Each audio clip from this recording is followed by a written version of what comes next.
In Lesson 2, we're going to continue learning about the word interface. In this lesson, we're going to take a closer look at the ribbon. Now, sprawling across the top of the word window is the ribbon. The ribbon is Microsoft's new menuing system that was added in Office 2007. The ribbon makes it much easier to find commonly used commands than the old pull-down menu system of previous versions of Microsoft Word. The ribbon is grouped into different tabs.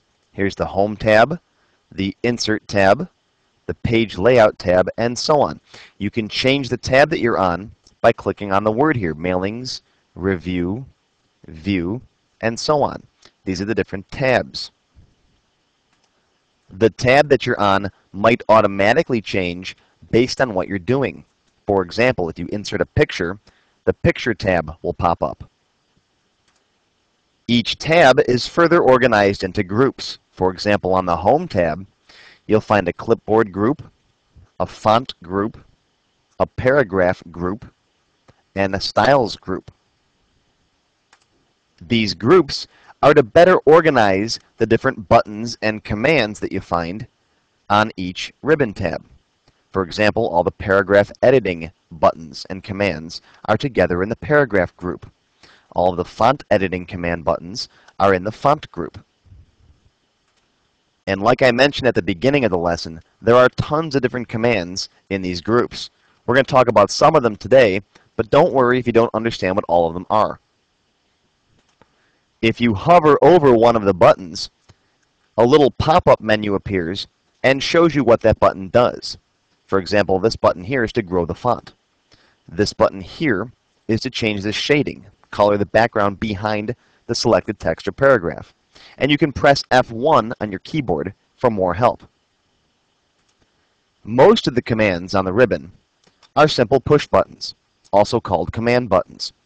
For example, to center the text, you simply click on that button. To left align, you simply click on that button. Some of the commands are drop-down menus. For example, to change the font, you click on this little down arrow here, and that opens up a drop-down menu. You can then click to change the font. I'll simply click on the button again to pull the menu back up. Some of the command buttons are called command button groups, where you actually have more options. See the little down arrow there next to underline? If you click on that, you have different kinds of underlines available. A solid line, 2 lines, a thick line, and so on. So some of the buttons have extra options next to them.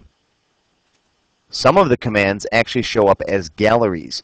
For example, here in the Styles group, you see the Style Galleries. It's essentially a small preview of what that style looks like. And we'll talk more about styles in a future lesson. Again, don't let all of these different commands confuse you. I'm just taking a minute to show you all the different types of buttons you'll find on the ribbon. We'll go over each button in turn as we get to it. One very small detail to notice is that some of these groups have little tiny buttons here in the bottom right corner.